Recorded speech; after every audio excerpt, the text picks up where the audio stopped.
Welcome back to the Motus Program, where we teach the most fundamental training principles, but also the most essential training principles, all within the context of getting your very first unassisted pull-up. Week 7, let's go. Week 7. This weekly focus is going to be our mind-muscle connection. This is a dictionary definition of the mind-muscle connection. Conscious effort to focus on the muscles you are working during an exercise to increase muscle activation. Who's very good at doing this is the bodybuilders.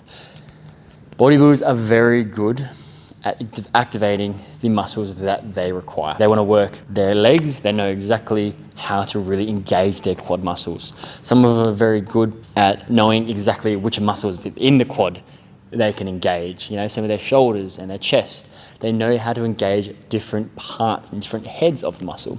So they're extremely good at doing this. How this is applicable to us within the context of a pull-up is gummed back down to that sequence of pull-up. Now that we've kind of we've spent 6 weeks, prior to this, really building that strength. We should really be at the top of our strength in terms of pulling. So this is where we're going to really dial in that sequence, scaps, elbows, and then squeezing at the top. But in this case, we really want to be not just going through the motions, but really want to be feeling those scapulars really engaged, feeling that top of our back, really pulling back those shoulders. Before then, as we pull down those elbows to our ribs, we want to be really engaging our lats. Then at that squeeze, we really want to be feeling that squeeze at the top, feeling those biceps really squeezing. This is also technically not an area where you can implement progressive overload, but me personally, if you really think about activating and squeezing the muscles that are required to do the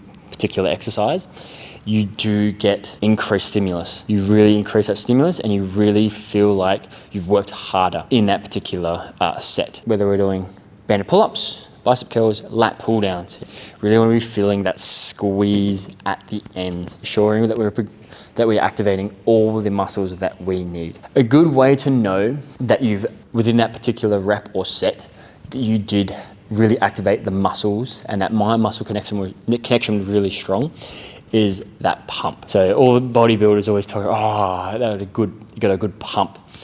They got a good pump is because they activated the muscles that they intended to activate. They come out with, I've got a good chest pump. It means their chest is really swollen.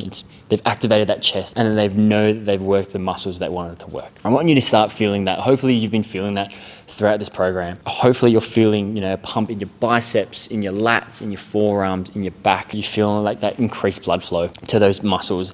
That means you really know that you've worked them. So that's week 7, but again, this is applicable to all training. And if you're doing squats, doing bench press, if you're doing push-ups, you're doing rowing, you are intentional with which muscles are being worked.